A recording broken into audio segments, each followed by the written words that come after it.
नमस्कार प्यारे विद्यार्थियों। जैन धर्म हम पढ़ रहे थे और उसमें हमने महावीर स्वामी का जीवन परिचय हमने पिछली क्लास में देखा था। उससे आगे का आज हम पढ़ेंगे, अर्थात आगे का क्या है, उन्होंने जो उपदेश दिया था वो उपदेश ही जैन धर्म के सिद्धांत के रूप में और आगे की जो पीढ़ियाँ थी उनको मिलता रहा या उन तक पहुँचा। और आज हम जो जैन दर्शन पढ़ते हैं वो सब महावीर स्वामी के द्वारा या अन्य तीर्थंकरों के द्वारा जो उपदेश दिया गया, जो शिक्षाएं दी गई वही तो है। तो उनको आज हम पढ़ेंगे।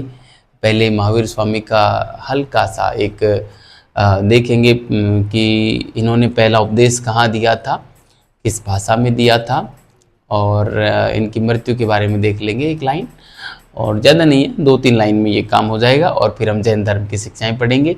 प्रमुख रूप से आज की क्लास में जैन धर्म की शिक्षाएं ही हम पढ़ेंगे, ठीक है। तो आइए हम बिना देर लगाए और क्लास शुरू करते हैं। देखो मैं लिखता हूँ यहाँ पे महावीर स्वामी द्वारा दिया गया प्रथम उपदेश, है ना, महावीर स्वामी का प्रथम उपदेश, ठीक है। महावीर स्वामी का प्रथम उपदेश, क्योंकि पूछते हैं विद्यार्थियों ऐसे, प्रथम उपदेश जो है वो पूछते हैं। तो महावीर स्वामी का जो प्रथम उपदेश था वो आपको पता होगा, राजगृह में जो विप्लांचल की पहाड़ियाँ हैं उनके वहाँ से जो बराबर की नदी निकलती है उस नदी के किनारे पर उन्होंने दिया था। अर्धमागधी भाषा या आर्ष प्राकृत में ग्रामीण जनता को सुनाया था, है ना। तो मैं यहाँ पे जो है लिखना चाहूँगा विद्यार्थियों,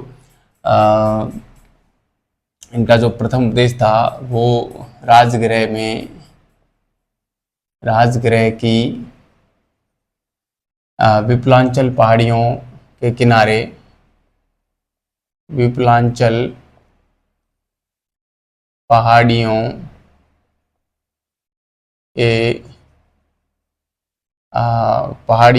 के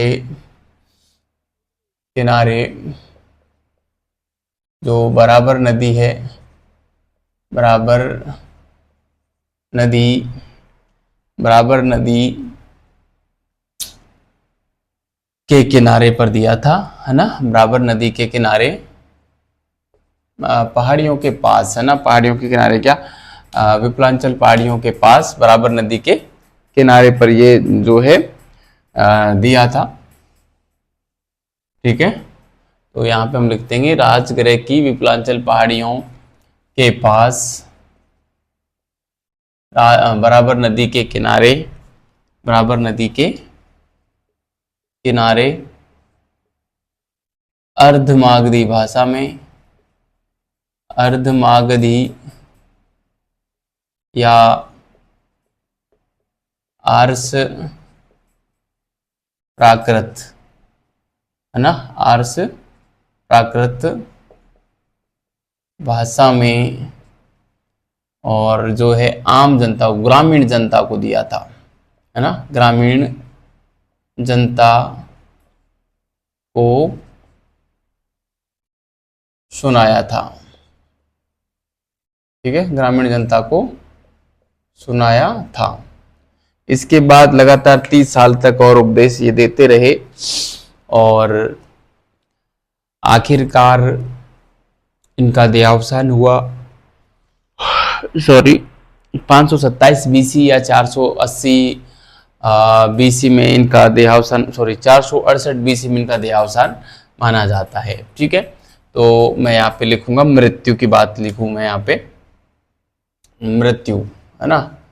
तो मृत्यु जो हुई इनकी, उसका जो समय मिलता है विद्यार्थियों वो मिलता है 527 बीसी, है ना, या 468 बीसी, है ना, इस प्रकार से मिलता है, आप इसे ही सही मानना। और ये जो इनकी जो मृत्यु हुई थी वो कहाँ हुई थी, पावापुरी में हुई थी, आपको पता ही है। पावापुरी में जो हस्तिराज का राजप्रासाद था वहाँ पे हुई थी, जिसे वर्तमान में फजिल नगर भी कहा जाता है ना, वर्तमान में फजिल नगर भी कहा जाता है। तो मृत्यु और स्थान की बात करें, स्थान तो जो है पावापुरी में, पावापुरी में इनकी मृत्यु हुई थी। और जो स्थान था विद्यार्थियों, वो स्थान था मतलब राजप्रासाद था एक, है ना, पावापुरी में हस्तिराज का राजप्रासाद, है ना, हस्तिराज का राजप्रासाद में हुई थी। और इस स्थान को वर्तमान में क्या कहा जाता है, वर्तमान में इसको जो है पोखरपुर भी कहते हैं, क्योंकि यहाँ पे एक जल मंदिर बना हुआ है, पोखरपुर या फजिल नगर, है ना, पोखरपुर या फजिल नगर कहा जाता है, पोखरपुर या फजिल नगर कहा जाता है ना, वर्तमान में। और यहाँ पे क्या है, एक जल मंदिर है, जल मंदिर वर्तमान में है, वर्तमान में बना है ना, वर्तमान में यहाँ पे जल मंदिर बना है। तो विद्यार्थियों ये बात भी आप ध्यान रखें, कई बार ऐसे छोटे छोटे फैक्ट जो है हमसे एग्जाम में पूछ लिए जाते हैं और वहाँ पे हम कहीं ना कहीं गलती कर बैठते हैं, जब फोकस नहीं करते हैं ना तो हम गलती कर बैठते हैं। इसलिए आप, क्योंकि वो कुछ भी सवाल दे सकते हैं कि महावीर स्वामी की मृत्यु कहाँ हुई थी, वो पोखरपुर दे देंगे और हम फिर वहाँ पे बस कंफ्यूज हो जाएंगे कि यार पोखरपुर तो हमने कभी पढ़ा ही नहीं, फजील नगर दे देंगे, कोई जरूरी थोड़ी ना है कि पावपुरी लिख के दें, हस्तिराज का राजप्रासाद दे देंगे, वहाँ पे फिर और भी इस प्रकार के और भी एक आधा नाम दे देंगे, है ना, तो हम बड़े कंफ्यूज हो जाएंगे। फिर जब तक हम फोकस नहीं करते ना तो फिर चीज़ें जो है माइंड में स्थायित्व प्राप्त नहीं करती, और फिर हम कहते हैं कि सर ये तो आता हुआ गलत हो गया। अरे वो आ ही नहीं रहा था, आता हुआ तो गलत कैसे होगा, वो हमसे आता ही नहीं है इसलिए गलत होता है ना। और हमारी धारणा ये बन जाती है क्योंकि वो पढ़ा तो रहता है और फोकस किया हुआ नहीं रहता, इसलिए वहाँ पे याद नहीं रहता और फिर वो गलत ही होता है ना। इसलिए फिर हम कह देते हैं कि सर ये तो आता था पर गलत हो गया, आता था पर गलत हो गया। नहीं भाई, वो आता ही नहीं था, हमने फोकस ही नहीं किया उस पर, है ना। तो फोकस करना जरूरी है। देखो इसमें मैं एक दो चीज़ और लिखूंगा। प्रथम शिष्य की बात मैं नहीं लिख पाया हूँ। प्रथम शिष्य कौन था, इनका दामाद और भांजा वही जामाली था, जामाली इनका प्रथम शिष्य था। और प्रथम शिष्या की मैं बात करूं, प्रथम शिष्या जो थी वो थी चंदाना, है ना, प्रथम शिष्या चंदाना। ठीक है, तो विद्यार्थियों ये एक बेसिक फैक्ट थे जो आपको याद रखने हैं और आप इसको अच्छे तरीके से याद रखना। किस भाषा में पहला उपदेश दिया था, तो अर्धमागधी भाषा में दिया था, जिसको आर्ष प्राकृत भी बोलते हैं। इस प्रकार से आप ध्यान रखें कि जैन धर्म का जो संपूर्ण साहित्य है वो लगभग प्राकृत भाषा में ही है, और बौद्ध धर्म का जो साहित्य है वो पाली भाषा में है ना। तो इस प्रकार से साहित्य का भी पूछ लेते हैं कि जैन साहित्य किस भाषा में लिखा गया या बौद्ध साहित्य किस भाषा में लिखा गया। वो सारी बातें आपको विद्यार्थियों बड़े ही तल्लीनता के साथ ध्यान रखनी है, बार बार पढ़ना है ताकि चीज़ें और जो है स्थायित्व प्राप्त कर सकें। ठीक है, मैं अब इसको मिटा रहा हूँ और फिर हम जो है जैन धर्म के सिद्धांत पढ़ेंगे अब, है ना। जैन धर्म के सिद्धांत आप हेडिंग डाल दीजिए और उनको हम आज यहाँ पे पढ़ने वाले हैं। बड़ा ही इंटरेस्टिंग है। अब जैन धर्म के सिद्धांत ज़्यादा रटने जैसा मामला नहीं है, पूरा समझने का मामला है और बड़ा मज़ा आएगा जैन धर्म के सिद्धांतों को पढ़कर, है ना। उसकी व्यावहारिकता क्या है मुझे नहीं पता, पर सिद्धांत बड़े ज़बरदस्त हैं, है ना। जैन धर्म के सिद्धांत, जैन धर्म के सिद्धांत। ठीक है, तो विद्यार्थियों जैन धर्म के सिद्धांतों में हम पहला जो सिद्धांत देखने वाले हैं वो देखेंगे कर्म व पुनर्जन्म का सिद्धांत। कर्म व पुनर्जन्म का सिद्धांत, है ना। कर्म व पुनर्जन्म का सिद्धांत हम देखेंगे। बड़ा ही शानदार सिद्धांत है। मैं बताऊं आपको, जैन धर्म हो या बौद्ध धर्म हो, दोनों ही धर्म निवृत्ति मार्गी धर्म हैं। और निवृत्ति मार्ग क्या होता है, मैंने वैदिक काल में आपको बहुत बढ़िया तरीके से बताया था, एक डायग्राम बनाया था यहाँ पे। और मैंने ये बताया था कि जो निवृत्ति मार्गी होता है वो ये कहता है कि आप कर्म मत करो, आप कर्म नहीं करोगे तो आपके कर्म फल संचित नहीं होंगे, और कर्म फल संचित नहीं होंगे तो आपको पुनः जन्म नहीं लेना पड़ेगा, और पुनः जन्म नहीं लेना पड़ेगा तो आप जीवन और मरण के चक्र से मुक्त हो जाओगे, अर्थात आप आवागमन से मुक्त हो जाओगे और आपको निर्वाण प्राप्त हो जाएगा, मोक्ष प्राप्त हो जाएगा, है ना। और जो है प्रवृत्ति मार्गी धर्म क्या कहता है कि आप अच्छे कर्म करो, और आप अच्छे कर्म करोगे तो आपके कर्म फल संचित होंगे, कर्म फल संचित होंगे तो उन्हें उन कर्मों के फलों को भोगने के लिए आपको पुनः जन्म लेना पड़ेगा, और पुनः जन्म लेना पड़ेगा तो आपकी मुक्ति नहीं होगी, आपकी मोक्ष नहीं होगी, आपकी आवागमन नहीं मिट सकती। ये बात मैंने आपको वहाँ पे बताई थी। मैंने मेरा पॉइंट ऑफ व्यू भी रखा था कि मैंने ये कहा था कि प्रवृत्ति मार्गी धर्म और निवृत्ति मार्गी धर्म कोई अलग अलग धर्म नहीं है, एक दूसरे के विरोधी धर्म नहीं है, एक ही बात है। मेरे अनुसार बता रहा हूँ, जो मैं मेरी थीसिस में, मेरी पीएचडी में जो लिख रहा हूँ वो ये लिखा है कि जैन मतलब प्रवृत्ति मार्गी और निवृत्ति मार्गी बात एक ही है। प्रवृत्ति मार्गी तो ये कहता है कि आप अच्छे कर्म कीजिए, और निवृत्ति मार्गी ये कहता है कि आप बुरे कर्म मत कीजिए। बात तो एक ही हुई, बुरे कर्म नहीं करेंगे तो क्या करेंगे, अच्छे ही कर्म करेंगे, और अच्छे ही कर्म करेंगे तो हम बुरे कर्म नहीं करेंगे, है ना। तो दोनों ही एक ही बात कह रहे हैं, बस कहने का भाव अलग है, शब्द अलग है, तरीका अलग है, उद्देश्य एक ही है ना। तो मेरे अनुसार प्रवृत्ति मार्गी धर्म में और निवृत्ति मार्गी धर्म में अंतर नहीं है, लेकिन हमारे दर्शन में तो यही लिखा है, प्रवृत्ति मार्ग अलग है, निवृत्ति मार्ग अलग है ना। और जैन धर्म, बौद्ध धर्म दोनों निवृत्ति मार्गी हैं। हमारा जो हिंदू धर्म है, जिसको ब्राह्मणवादी धर्म कहते हैं, ये एकदम खिचड़ी है। इसमें कर्मों की भी बात की गई है, और कर्म करते हुए और अकर्मी रहने की बात की गई है। जैसे गीता में कहा है ना, निष्काम कर्म की बात की गई है ना। कर्म करते हुए भी हम जो है फल की इच्छा नहीं करें, तो वो कर्म हम कर तो रहे हैं लेकिन उसके फल हमारे पे लागू नहीं होंगे। मतलब फल तो मिलेंगे हमें, लेकिन संचित नहीं होंगे वो, है ना। तुरंत हमें मिल जाएंगे, हम बंधन से मुक्त हो जाएंगे, से बंधेंगे नहीं। वो कर्म हमारे बंधन का काम नहीं करेंगे, कहने का मतलब। मैंने भी आपको उस समय एक बात बताई थी कि करे कर्म मन रहे रे अकर्मी, मोए भोग में योग सिखावे रे, मोए ऐसो सतगुरु भावे रे, मेरी आवागमन मिटावे रे। मतलब कर्म करते हुए भी हम अकर्मी कैसे रहें, वो विधि यदि कोई व्यक्ति बता दे तो ऐसा सतगुरु मुझे भाता है। वो व्यक्ति कोई सामान्य नहीं होगा, वो सतगुरु ही होगा, जो हमको ऐसी स्थिति बता दे कि हम कर्म करते हुए भी अकर्मी रहें, है ना। तो हमें ऐसा सतगुरु भाता है। मतलब इस प्रकार से एक वाणी है खेमचंद जी महाराज जी की, उन्होंने ये बताया है।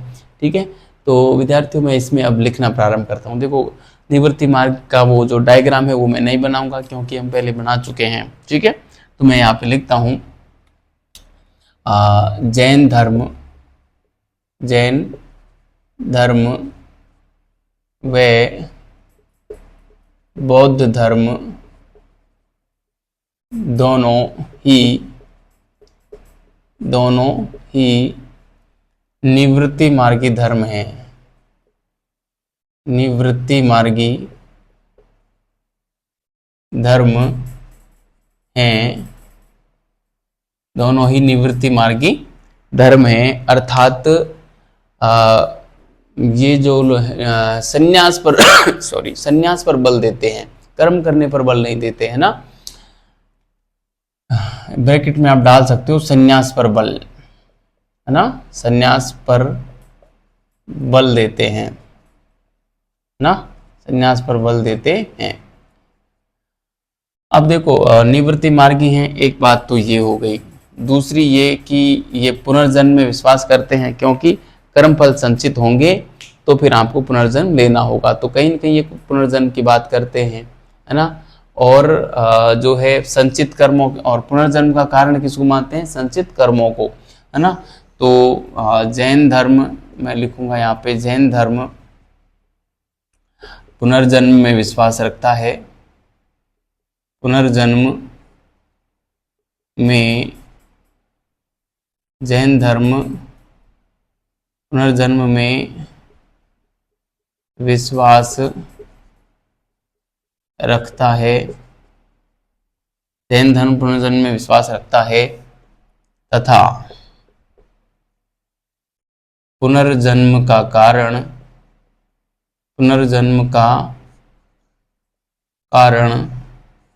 संचित कर्म को मानता है,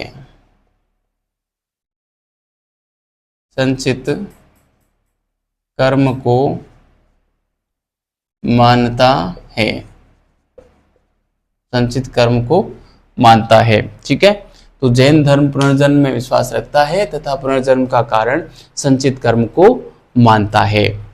ठीक है, अब जैन धर्म में 8 प्रकार के कर्मों की बात की गई है ना, जिसमें ज्ञान वर्णनीय है, दर्शनावर्णीय है, और मैं बताऊं आपको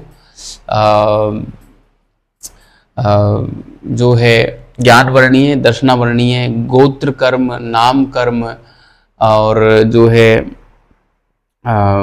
वेदनीय है ना, वेदनीय है, मोहनीय को तो मतलब जो है ब्राह्मोत्पादक भी बोलते हैं, है ना, आयुष कर्म है और अंतराय है। इस प्रकार से 8 प्रकार के कर्मों की बात जैन दर्शन करता है। और जैन दर्शन ये भी कहता है कि मनुष्य जो कर्म करता है वो ईश्वरीय शक्ति से प्रेरित होकर नहीं करता, बल्कि अपनी इच्छाओं की पूर्ति हेतु यह इंसान कर्म करता है, और इसीलिए ये कर्म इस इंसान के बंधन का कारण बनते हैं। ठीक है, तो मैं आगे लिखता हूँ यहाँ पे कि जैन धर्म के अनुसार जैन धर्म के अनुसार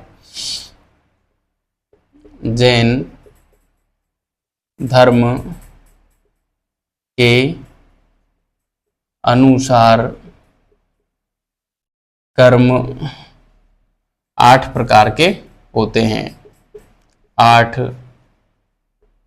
प्रकार के होते हैं, 8 प्रकार के होते हैं। देखो कौन कौन से 8 प्रकार की इन्होंने बात की। 1 नंबर पे मैं लिख सकता हूँ यहाँ पे ज्ञान वर्णीय, है ना, ज्ञान वर्णीय। दूसरा मैं लिखूं दर्शनावर्णीय, दर्शनावर्णीय। तीसरा मैं लिखूं यहाँ पे तो है मोहनीय, मोहनीय को ब्राह्मोत्पादक भी बोलते हैं, ब्राह्मोत्पादक, है ना। चौथा मैं लिखूं तो यहाँ पे जो है वेदनीय, है ना, वेदनीय। 5वां मैं लिखूं, 5वां आयुष कर्म, आयुष कर्म। 6ठा मैं लिखूं अंतराय, 6ठा है अंतराय। 7वां की बात करूं तो नाम कर्म, और 8वां है गोत्र कर्म, है ना, गोत्र कर्म। ठीक है, इतना डिटेल में मुझे नहीं लगता कि कोई सवाल पूछेंगे, लेकिन फिर भी मैं जब आप लोगों से दावा करता हूं कि कुछ भी मत पढ़िए, मेरे द्वारा पढ़ाया गया कंटेंट ही पढ़ लीजिए, तो उस हिसाब से मुझे क्या थोड़ी बहुत शंका भी रहती है, नहीं कि क्या पता इस प्रकार का सवाल पूछ लें तो फिर मैं पढ़ा देता हूँ, वरना इतना डिटेल में तो फिलॉसफी का विद्यार्थी पढ़ता है, इतिहास का विद्यार्थी नहीं पढ़ता। लेकिन फिर भी मैंने आपको यहाँ पे मोटा मोटा बता दिया है।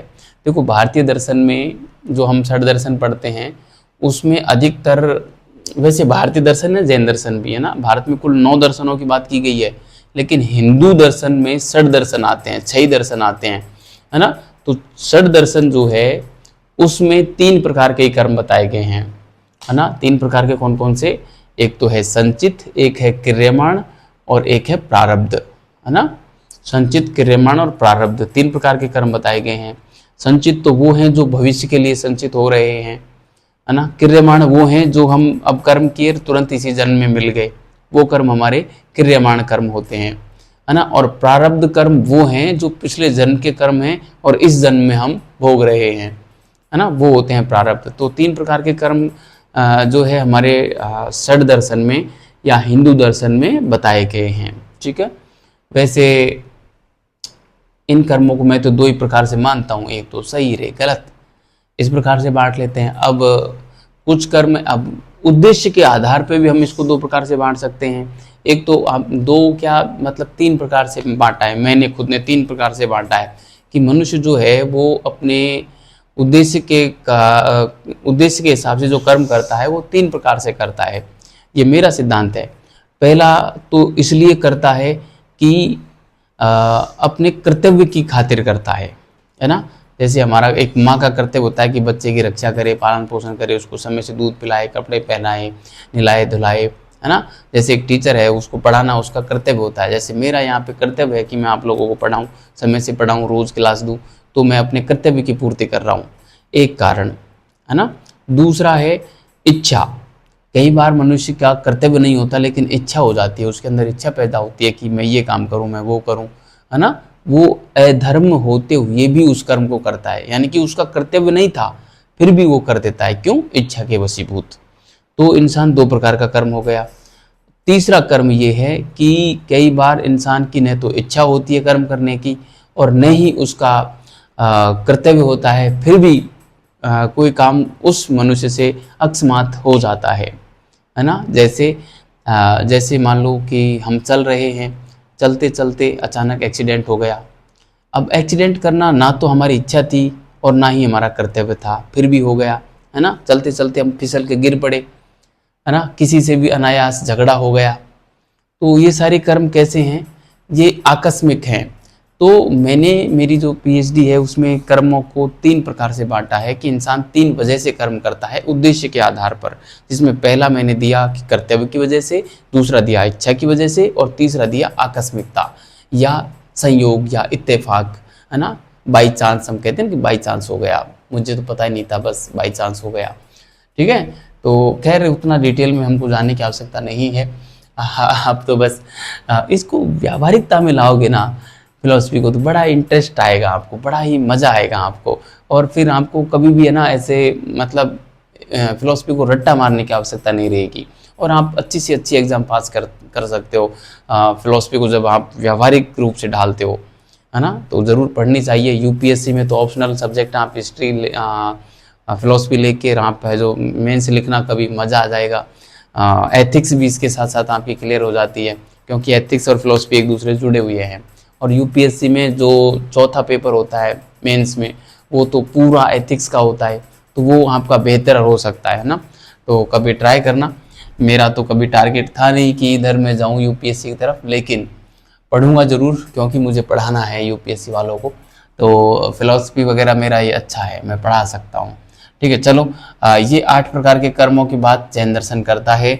और हम यहाँ पे एक बात लिखेंगे कि उक्त सभी कर्म जैन दर्शन के अनुसार, ये लिखेंगे हम, जैन दर्शन के अनुसार, जैन दर्शन के अनुसार, जैन दर्शन के अनुसार मनुष्य, जैन दर्शन के अनुसार उक्त सभी कर्म मनुष्य, जैन दर्शन के अनुसार उक्त सभी कर्म मनुष्य किसी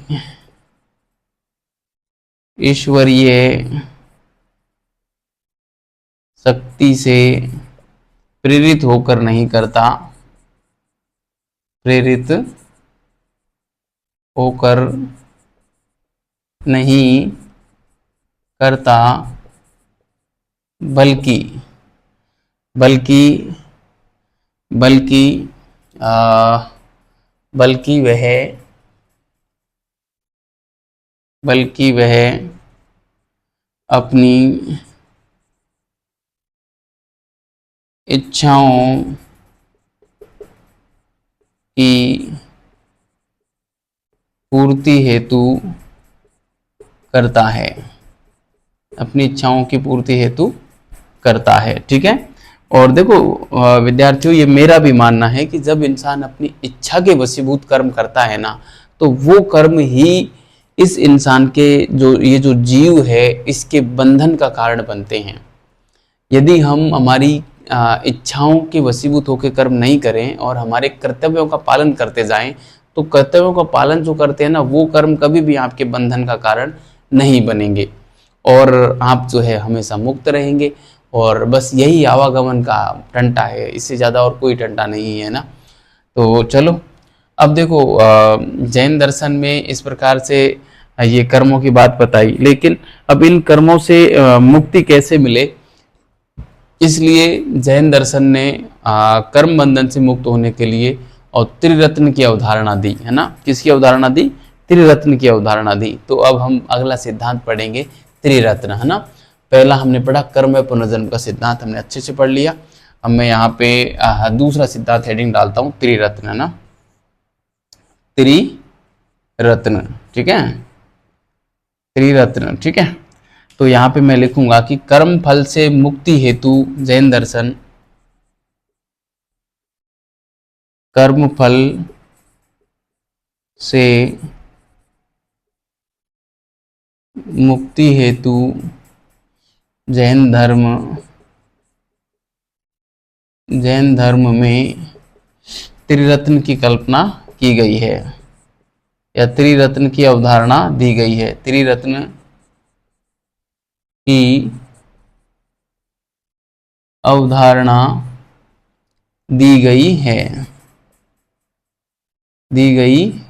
ठीक है।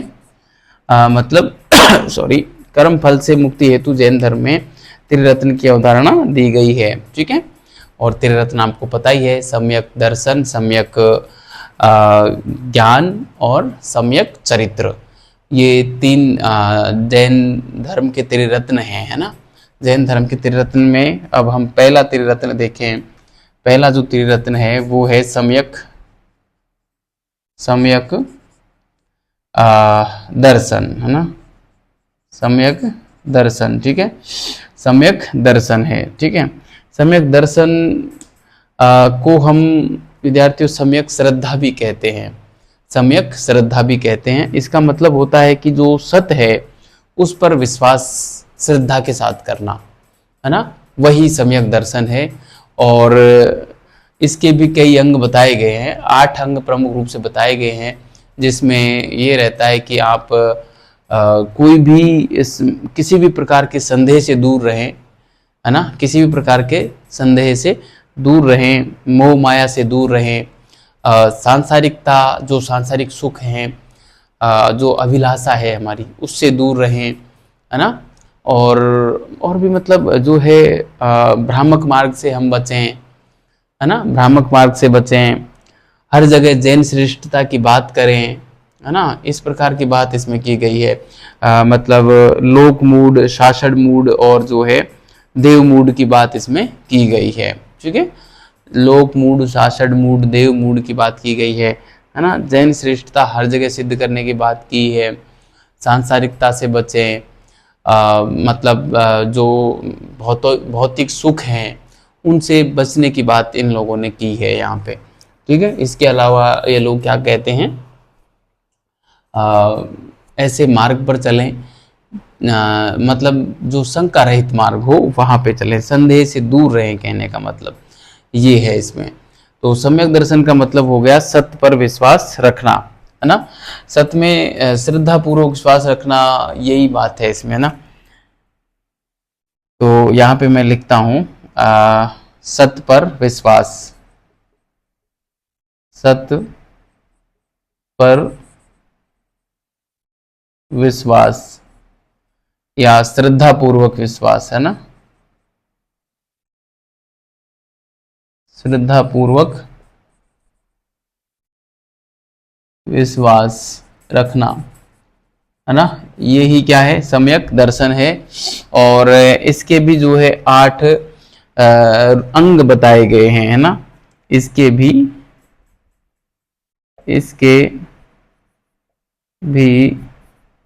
8 अंग बताए गए हैं, इसके भी 8 अंग बताए गए हैं, ठीक है। तो 8 अंगों में जो पहला अंग है वो है संदेह से दूर रहें, है ना, संदेह से दूर रहें। ठीक है। दूसरा है कि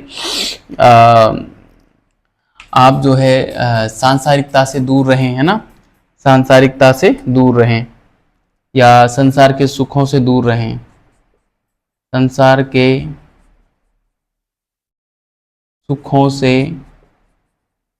दूर रहें। ठीक है, संसार के सुखों से दूर रहें, एक बात हो गई ये।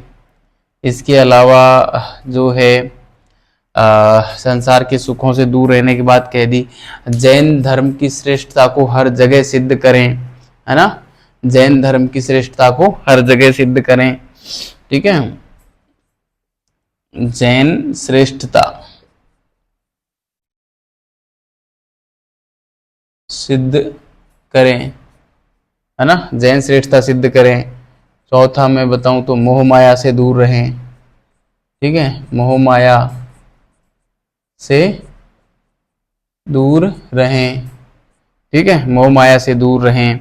इस प्रकार से जो है इसमें 8 बातें बताई गई हैं। पूरा लिखने की हमको आवश्यकता है नहीं, और बस आप एक बेसिक समझ आपको पता ही चली जाएगी कि इन सारी, जैसे एक ही शब्द आ गया संसार के सुखों से दूर, तो इसमें ये सारी बातें आ जाएंगी, संदेह से दूर, मोह माया से दूर, और भ्रामक मार्गों पर न चलना, है ना, भ्रामक मार्ग है देव मूड, सासठ मूड, और ये वाली बात है ये इसमें, है ना, भ्रामक मार्ग, भ्रामक मार्ग पर न चलें, है ना। इसके अलावा जो है सासड मूड, है ना, और वो देव मूड वगैरह, ये है, आवश्यकता नहीं है इतना ज़्यादा जाने की। ठीक है, तो सम्यक दर्शन हो गया।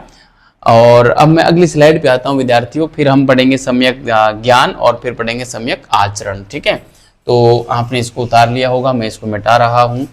ठीक है, और आपको ये अच्छे से समझ में आ रहा होगा विद्यार्थियों। एक एक चीज़ मैं जो है आपको खोल के बताने का प्रयास कर रहा हूँ।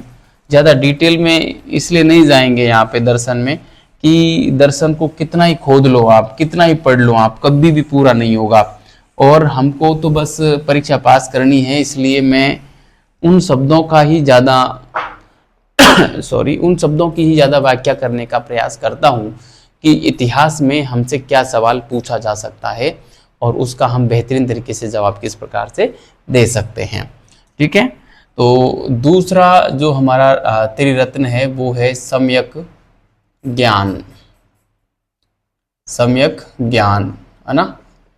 तो इसमें हम लिख सकते हैं कि सत्य ज्ञान में ही विश्वास रखना, या जो सत्य है और जो असत्य है उन दोनों के बीच में अंतर पता होना, अर्थात सत्य का ज्ञान ही सम्यक ज्ञान है। ठीक है, तो हम यहाँ पे लिखेंगे कि सत्य व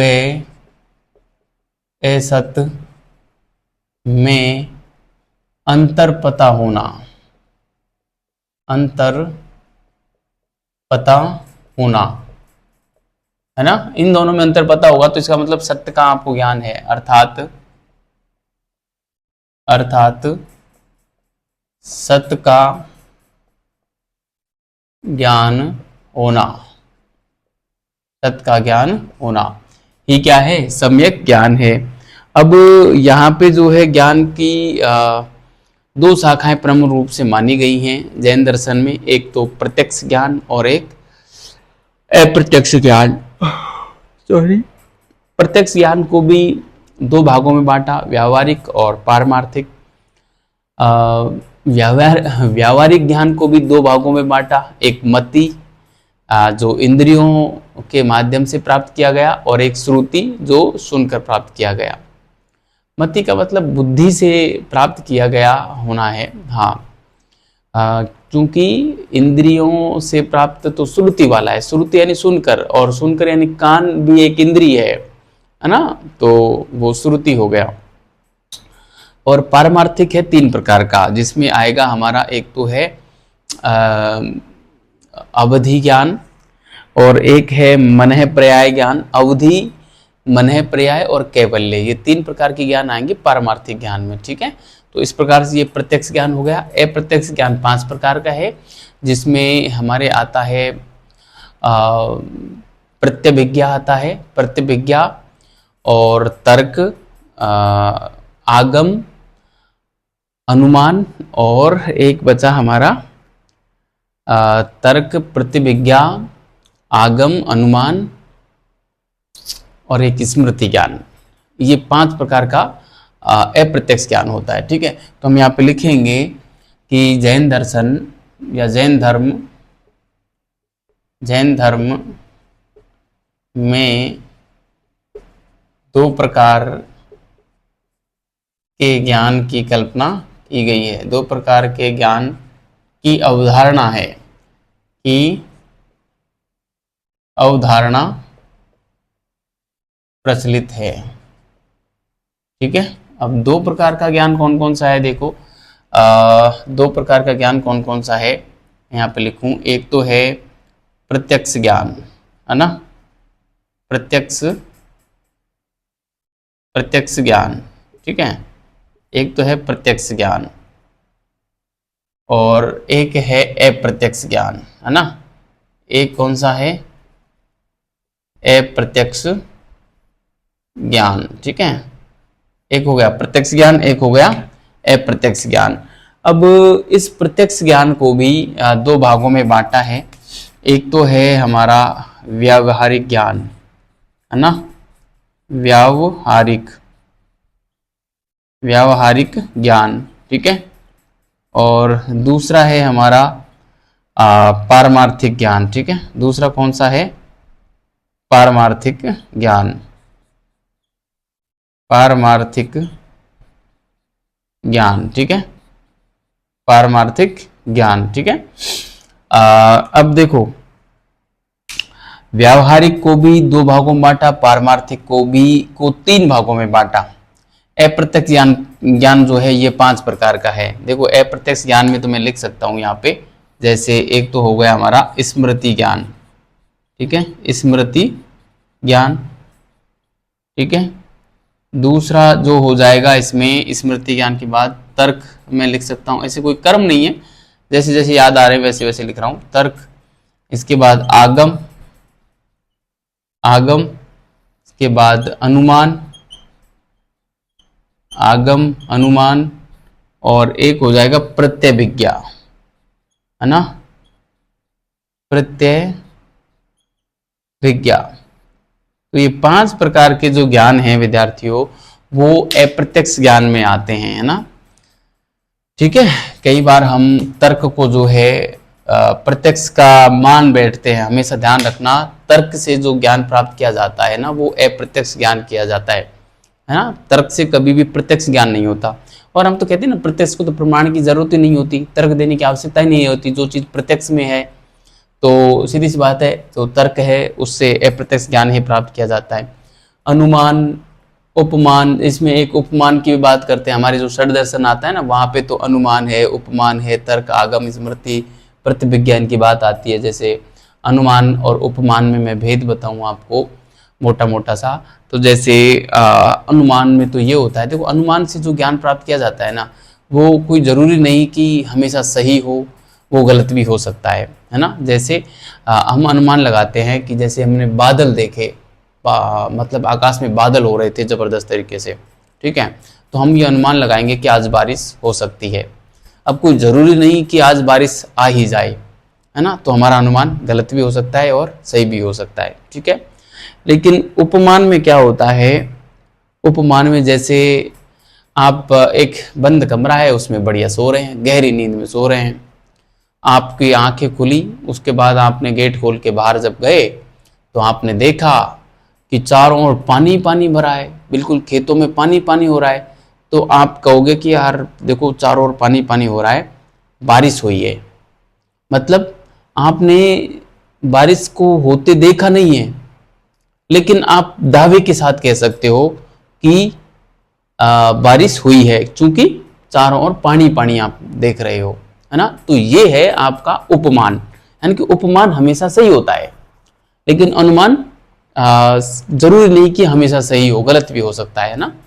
तो इस प्रकार से जो है अनुमान उपमान में भेद आता है। वैसे फिलॉसफी हम पढ़ते तो डिटेल से पढ़ते, इतना ही ध्यान रखना है आपको, है ना। इतिहास में से ज़्यादा नहीं पूछेंगे, ठीक है। अब व्यावहारिक ज्ञान भी दो प्रकार का होता है। एक है हमारा मति ज्ञान, ठीक है, मति ज्ञान, ठीक है, और दूसरा होता है हमारा श्रुति ज्ञान, ठीक है, मति ज्ञान और श्रुति ज्ञान, ठीक है। अब श्रुति ज्ञान तो आपको पता है सुनकर प्राप्त किया गया ज्ञान, सुनकर प्राप्त ज्ञान, है ना, सुनकर प्राप्त ज्ञान जो है श्रुति ज्ञान है।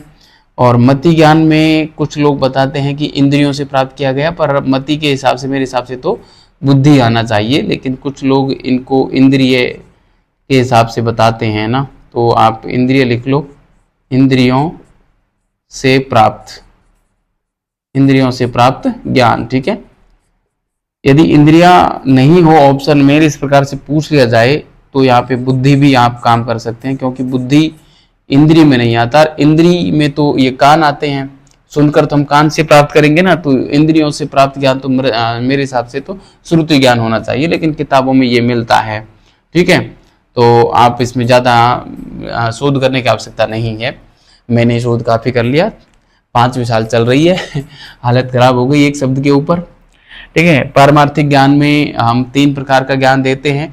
जैसे एक तो हो जाएगा हमारा मनः पर्याय ज्ञान, मनः पर्याय, मनः पर्याय ज्ञान, मनः पर्याय यानी कि दूसरे के मन को जानना, है ना, दूसरे के मन को जानना। मनः पर्याय में दूसरे के मन को जान लेते हैं ना। एक है मनः पर्याय और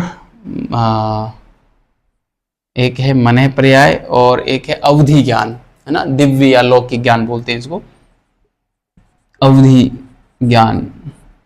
अवधि ज्ञान है दिव्य या लौकिक ज्ञान, है ना, लौकिक ज्ञान। और तीसरा है कैवल्य ज्ञान, जो कि सर्वोच्च ज्ञान है ना, कैवल्य ज्ञान।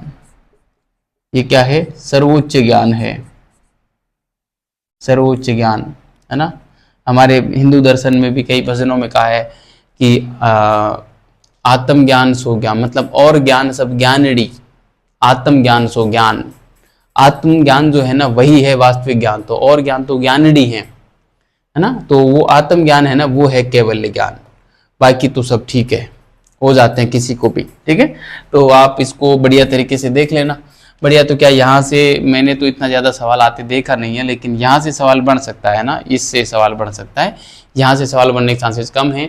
इतना ध्यान रखना। प्रत्यक्ष ज्ञान है, प्रत्यक्ष ज्ञान में कौन कौन से आते हैं, पूछ सकते हैं कि निम्नलिखित में से कौन अप्रत्यक्ष ज्ञान का उदाहरण नहीं है, फिर 3 यहाँ से दे देंगे, 1 यहाँ से उठा के दे देगा, तो वहाँ पे सवाल हमारे गलत होने के चांसेस बन जाते हैं, ठीक है।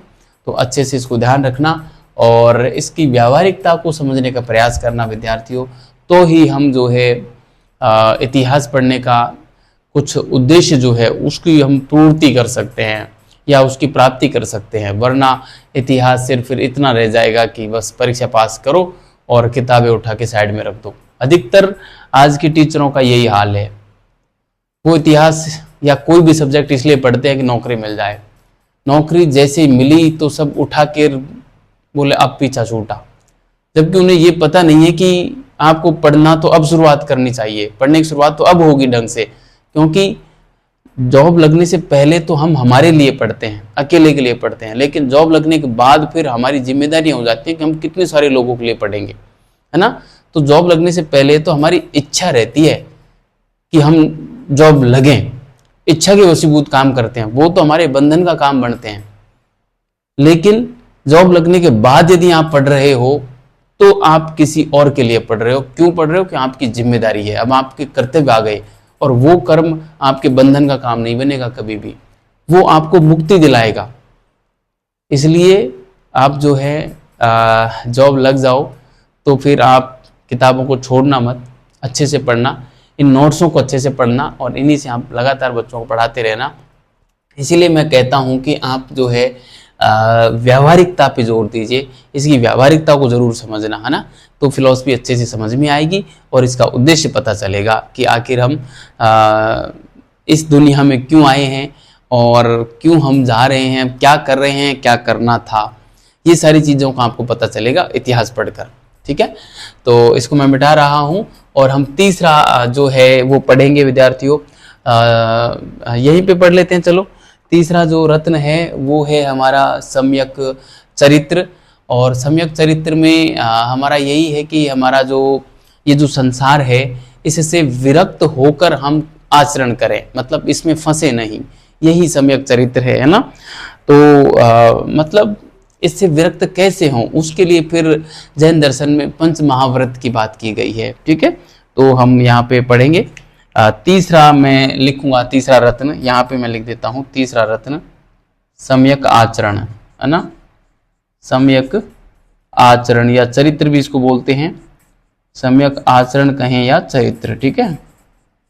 मतलब ये कहता है सम्यक आचरण कि हमारा आचरण जो है, हमारा व्यवहार जो है वो इस प्रकार का होना चाहिए कि इस संसार की वस्तुओं के प्रति हम उससे संबद्ध ना हो, उससे जुड़े नहीं, हमारी इच्छा ना हो, बस हम कर्तव्य समझ के हमारे कर्म करते रहें, है ना।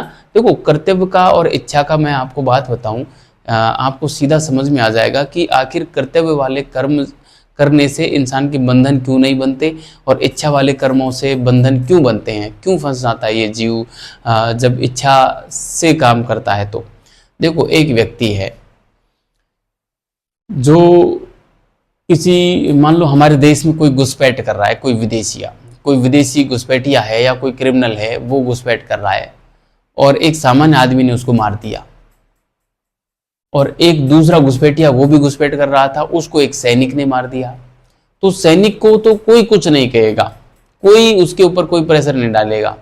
लेकिन हम मार दें तो फिर हमसे तो कोई भी है जो सवाल करेगा, कि हमसे तो कोर्ट में सवाल पूछा जाएगा कि तूने किस अधिकार से मारा भाई उसको, तो वो तो सैनिक था, उसकी तो जिम्मेदारी थी, है ना।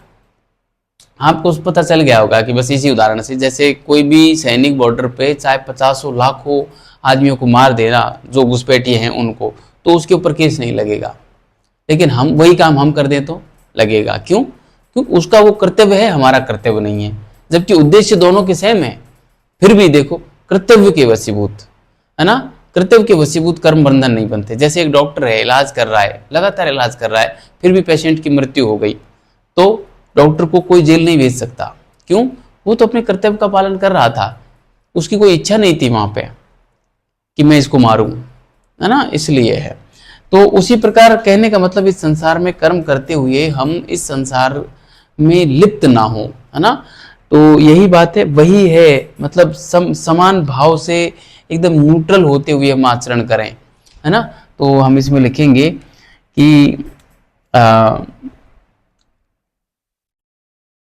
संपूर्ण संसार से उदासीन होकर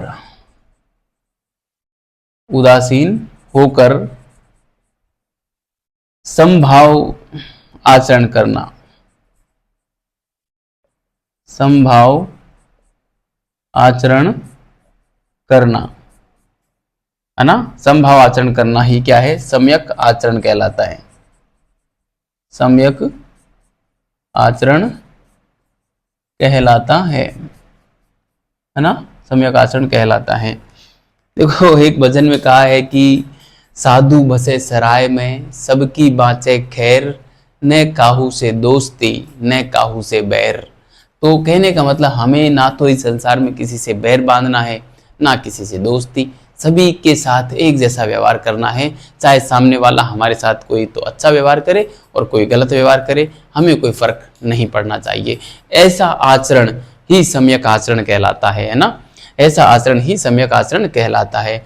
अब आखिर ऐसा आचरण व्यवहार में कैसे आए, तो इस हेतु जैन धर्म ने पंच महाव्रत की बात की, ताकि हम ऐसा पंच महाव्रतों का पालन करते हुए आगे बढ़ेंगे तो हमारा जो अंतःकरण है उसकी शुद्धता हो जाएगी। अंतःकरण मतलब मन, चित्त, बुद्धि, अहंकार की शुद्धता हो जाएगी। देखो, फिलॉसफी में जो अंतःकरण है उसको हृदय माना जाता है।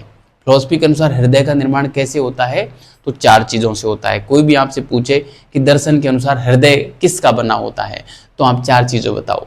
कौन कौन सी? मन, चित्त, बुद्धि और अहंकार। ठीक है, तो हम यहाँ पे लिखेंगे कि इस हेतु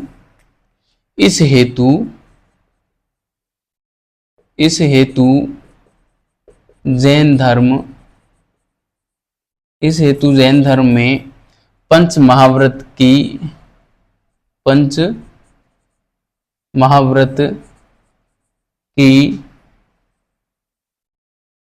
अवधारणा दी गई है। पंच महाव्रत की अवधारणा दी गई है ताकि अंतःकरण शुद्ध किया जा सके। ठीक है, ताकि अंतःकरण शुद्ध किया जा सके, ताकि अंतःकरण शुद्ध किया जा सके। अंतःकरण मतलब हृदय शुद्ध किया जा सके। कहते हैं ना कि जब हमारा हृदय शुद्ध रहता है तो हम किसी से भी और वैर भाव नहीं रखते, किसी के प्रति हमारा राग और द्वेष दोनों ही नहीं होता, है ना। और अंतःकरण कहते हैं कि अंतःकरण 4 होते हैं और वो चारों को ही मिलाकर और हृदय कहा जाता है। मतलब मन, चित्त, बुद्धि, अहंकार, है ना। अंतःकरण में क्या आता है, आप लिखना चाहो तो लिख लो, वैसे फिलॉसफी का मामला है, हिस्ट्री का नहीं है। मन, चित्त, बुद्धि और अहंकार। मन, चित्त, बुद्धि और अहंकार। ठीक है, ये फिलॉसफी जब पढ़ते हैं तो फिर वहां पे ऐसे भी सवाल पूछते हैं लोग, बहुत से सत्संगों में जाते हैं तो वहां पूछते हैं कि ये बताओ मन क्या है, ये बताओ कि मन जड़ है या चेतन है ना। तो मैं बताऊं आपको, मन हो, चित्त हो, बुद्धि हो, अहंकार हो, ये सारे जड़ हैं, ये चेतन नहीं है, लेकिन चेतन के संपर्क में रहकर ये चेतन जैसा व्यवहार करते हैं। इसलिए कहते हैं कि यार मेरा तो मन ही नहीं था इसलिए मैं नहीं आया, है ना। हम भाई कोई भी प्रोग्राम में हम नहीं पहुंचे तो हम क्या कहेंगे, वो पूछेगा भाई क्यों नहीं आए आप, तो अरे यार मेरा तो मन ही नहीं था, मेरा तो मन ही गवाह नहीं दे रहा था इस कर्म को करने के लिए कि मैं करूं, है ना। तो मन कैसे कर्म कर रहा है जब कोई चीज जड़ है। जड़ का मतलब जड़ और चेतन में पूरी सृष्टि को बांटा है फिलॉसफी ने। जैसे हम विज्ञान ने सजीव और निर्जीव में बांटा है। सजीव तो वो जिसमें चेतना होती है और निर्जीव वो जिसमें जीव नहीं होता, चेतना नहीं होती, है ना। जैसे पर्यावरण ने भी 2 भागों में बांटा, जैविक घटक और अजैविक घटक। जैविक घटक का मतलब जिसमें जीवन है वो जैविक, जिसमें जीवन नहीं है वो अजैविक। उसी प्रकार फिलॉसफी ने जड़ और चेतन में बांटा है ना। तो जड़ तो वो है जिसमें जीवन नहीं है और चेतन वो है जिसमें चेतना है, सोचने की क्षमता है, जीव है ना। जीव को वैसे जड़ ही कहा है, मतलब जीव में परिवर्तन, सकारात्मक परिवर्तन की क्षमता नहीं होती, इसलिए ना। देखो मन और चित्त, बुद्धि, अहंकार ये सारे जड़ हैं। क्यों? क्योंकि इनके पास खुद की चेतना नहीं रहती, लेकिन ये चेतन के संपर्क में रहकर ये खुद चेतना जैसी स्थिति में रहते हैं। जैसे मैं आपको बताऊं, जैसे आग है, आग के अंदर आग तो है, लेकिन आग के संपर्क में यदि लोहा रख दिया जाए तो लोहे को, देखो लोहे को दूर रखेंगे तो लोहे में आग नहीं है, लेकिन लोहे को यदि आग में पटक दिया जाए तो लोहा बिल्कुल ऐसा हो जाता है आग के जैसा कलर का, और उसमें व्यवहार, उसकी जो गुणता है वो भी आग के जैसी हो जाती है। हम आग को छुएं तो कम जले, जबकि लोहे को छुएं तो ज्यादा जले, वो ज्यादा जलाएगा, है ना। तो आग के संपर्क में आने की वजह से वो लोहा भी आग जैसा हो गया, लेकिन जैसे ही लोहे को दूर ले जाएंगे आग से तो वापस ठंडा हो जाएगा, लोहा हो जाएगा, उसको फिर कोई आग नहीं कहेगा। लेकिन वहां तो हम ये कहेंगे कि अरे बिल्कुल आग बन गया भाई, है ना। तो संपर्क में आने से। उसी प्रकार मन, चित्त, बुद्धि, अहंकार इस शरीर में जो चेतन बैठा हुआ है, उस चेतन के संपर्क में आने से ये सारे चेतन हो गए, चेतन जैसा व्यवहार करने लगे, वरना है क्या, जड़ है सारे, है ना। बुद्धि भी, अहंकार भी, चित्त भी, मन भी, है ना। जड़ का मतलब वैसे मंद से होता है ना, मंद, और जड़ का मतलब अजीव से भी होता है ना। कहा है ना कि करत करत अभ्यास के जड़ मति हो तो सुजान, तो वहां से तो है जो इसका अर्थ निकलता है मंदता से निकलता है।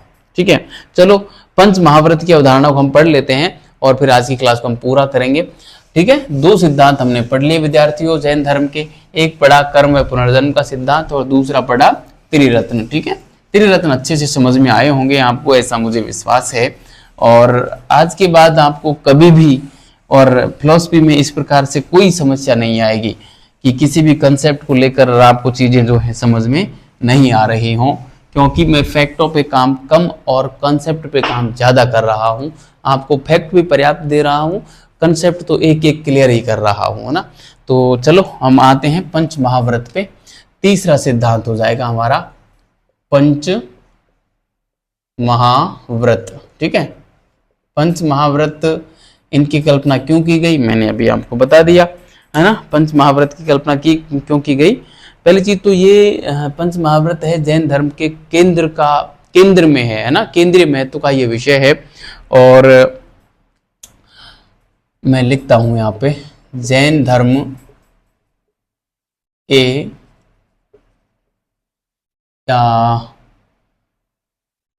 केंद्र में यह सिद्धांत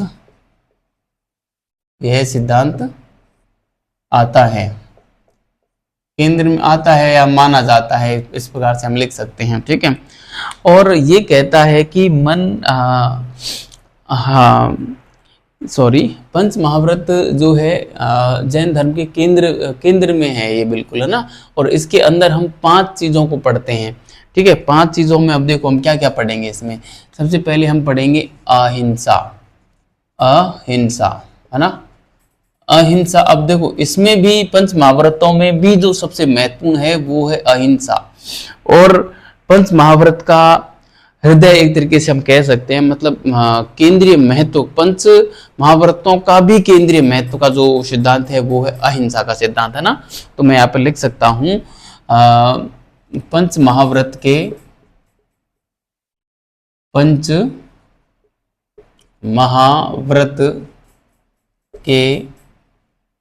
केंद्रीय महत्व का सिद्धांत है, ये केंद्रीय महत्व का सिद्धांत है ना, केंद्रीय महत्व का सिद्धांत है। ठीक है, अब अहिंसा का मतलब क्या होता है। अहिंसा का मतलब होता है कि मन वचन व कर्म से हम किसी भी प्रकार के प्राणी को और दुख ना पहुंचाएं, वही क्या है, अहिंसा है। चाहे वो प्राणी जमीन पे हो, चाहे वो आकाश में हो, चाहे वो वायु में हो, चाहे वो स्थल पे हो, चाहे वो तिरस्कार कहीं पर भी हो, है ना।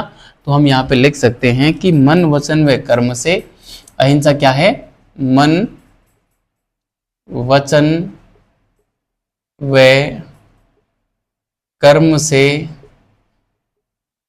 किसी भी प्रकार के प्राणी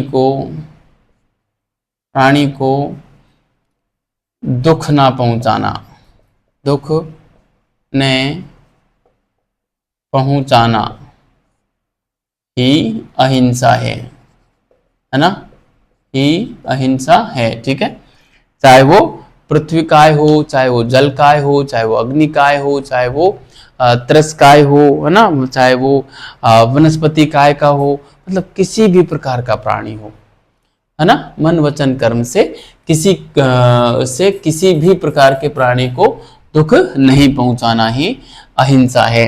अब देखो जैन धर्म में 6 प्रकार के कर्मों की, 6 प्रकार के व्यवसायों को मान्यता दी गई है। इसमें अस्सी, मत्स्य, कृषि, विद्या, वाणिज्य और शिल्प, ये 6 प्रकार के हैं।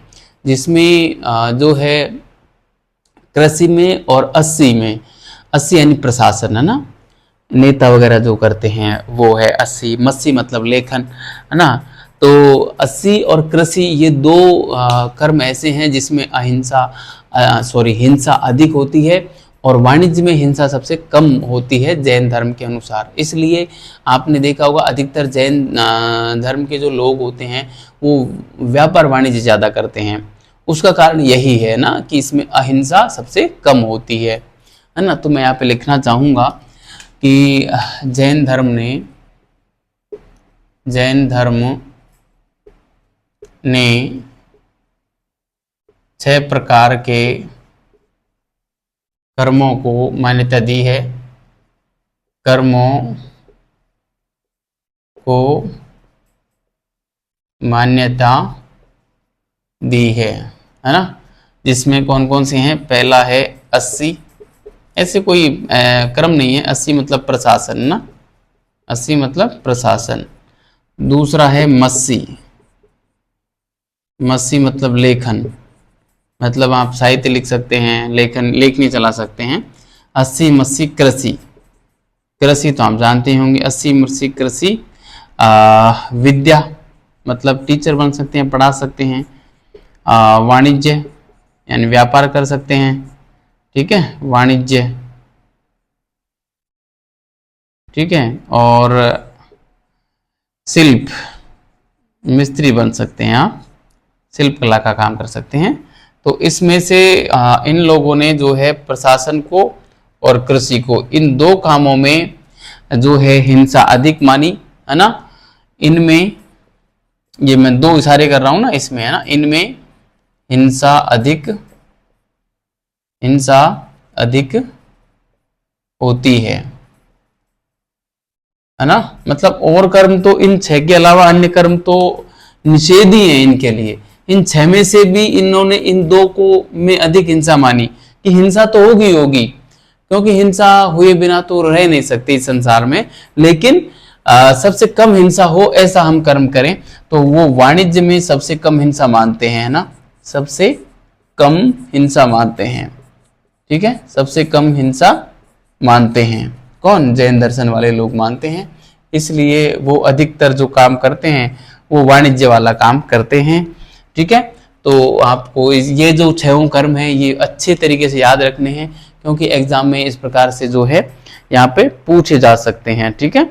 कुछ अहिंसा के सिद्धांत भी मिलते हैं, जैसे आपने सुना होगा ईर्ष्या समिति की, ईर्ष्या समिति जो ये कहती है कि ऐसे मार्ग पे चलो कि किसी प्रकार के कीटाणु वहाँ पे ना मरे, है ना, ठीक है। तो मैं यहाँ पे थोड़ा सा लिखना चाहूँगा उसको, यहाँ पे मैं लिख देता हूँ, ठीक है, जगह बच रही है हमारे। तो जैन अहिंसा के सिद्धांत ऐसे हम लिख लेते हैं, अहिंसा के सिद्धांत, ठीक है, अहिंसा के सिद्धांत। इसमें पहला आ जाएगा ईर्ष्या समिति, है ना, ईर्ष्या समिति, ठीक है, ईर्ष्या समिति, ठीक है, ये आपको ध्यान रखना है। ईर्ष्या समिति, ईर्ष्या समिति क्या कहती है कि ऐसे मार्ग पर चलो जहाँ कीटाणु न हो, है ना। अब ऐसा मार्ग संभव नहीं है, ऐसे मार्ग पर चलना जहाँ कीटाणु न हो, ठीक है, कीटाणु न हो, ठीक है। अब कीटाणु तो होंगे ही होंगे, लेकिन कम से कम हिंसा हो ऐसा काम कर सकते हो आप, ठीक है। जबरदस्ती ये नहीं कि हम जैसे चल रहे हैं और नीचे चींटियों का बिल आ गया उसके ऊपर पैर रख के ही जा रहे हैं, पता होते हुए भी, है ना। मतलब जो चीज दिख ही नहीं रही है वो तो बात अलग है, वो तो अनजाने में हो गया, लेकिन दिखते हुए आप गलत कर्म कर रहे हो तो वो सबसे बड़ा पाप है एक तरीके से, ठीक है। दूसरा है भाषा, भाषा में ये कहते हैं कि बिल्कुल मधुर वाणी बोलना चाहिए, बोली जानी चाहिए ना मधुर वाणी, ताकि भाषा से किसी को भी जो है कष्ट ना हो, है ना, मधुर मीठी वाणी बोलें। तीसरा है भाषा, एक है जो है ऐसना की बात करते हैं, ऐसना, है ना, ऐसना भाषा।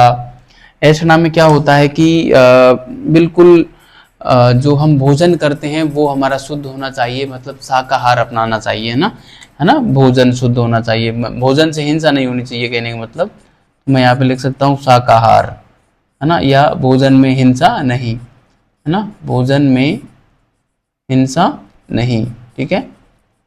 जैन दर्शन में इस प्रकार की बात, शाकाहार की बात की गई है। ध्यान रखना बौद्ध दर्शन जो है वो मांसाहार की इजाजत देता है, मांसाहार करने की इजाजत देता है, लेकिन वो ये नहीं कहता कि आप जीव की हत्या करो। वो ये कहते हैं कि यदि कोई जीव अनायास संयोगवश मर गया है तो आप उसके मांस को खा सकते हो, है ना।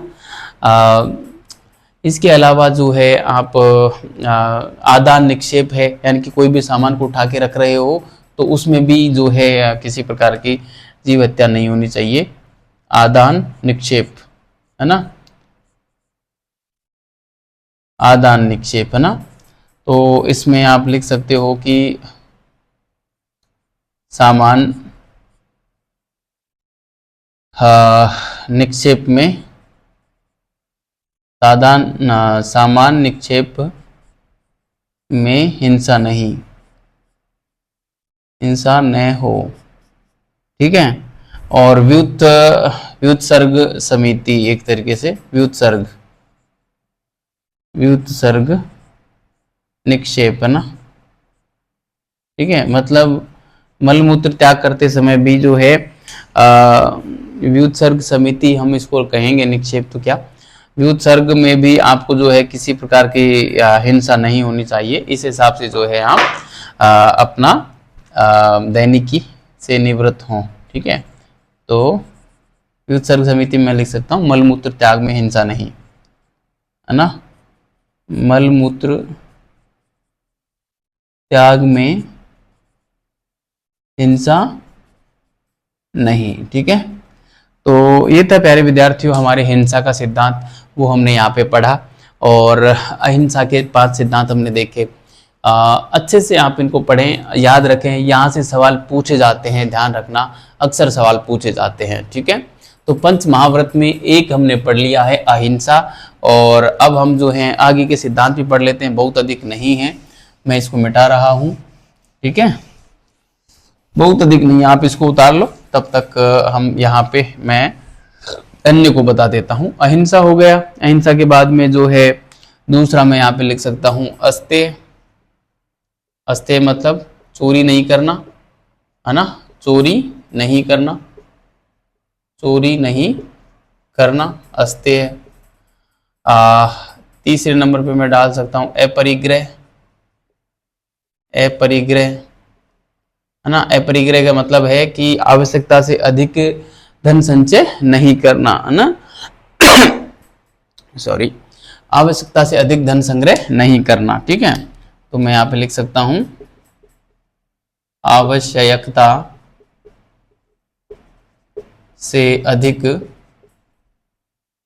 से अधिक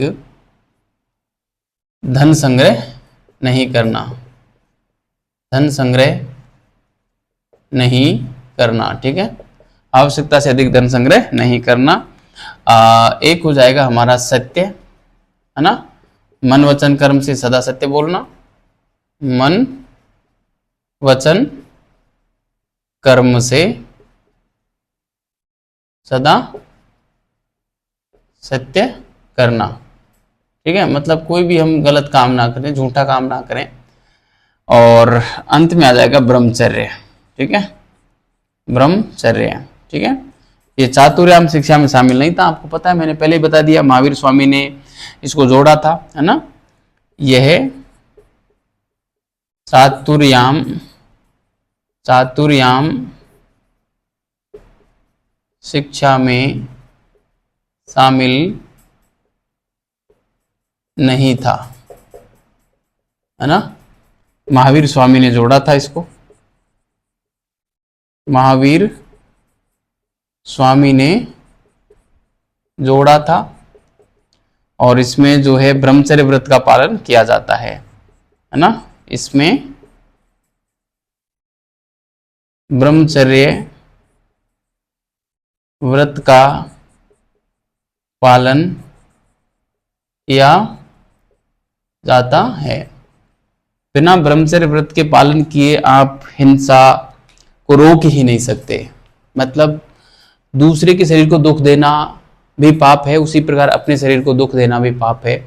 और यदि आप ब्रह्मचर्य का पालन नहीं करते, इसका मतलब आप पाप कर रहे हैं, अपने खुद के शरीर को दुख दे रहे हैं, ठीक है। तो ये थे प्यारे विद्यार्थियों हमारे पंच महाव्रत हमने देखे। अब हम इससे आगे का हम पढ़ेंगे, ठीक है। तब तक के लिए आप अच्छे रहिए और मस्त रहें और पढ़ते रहें।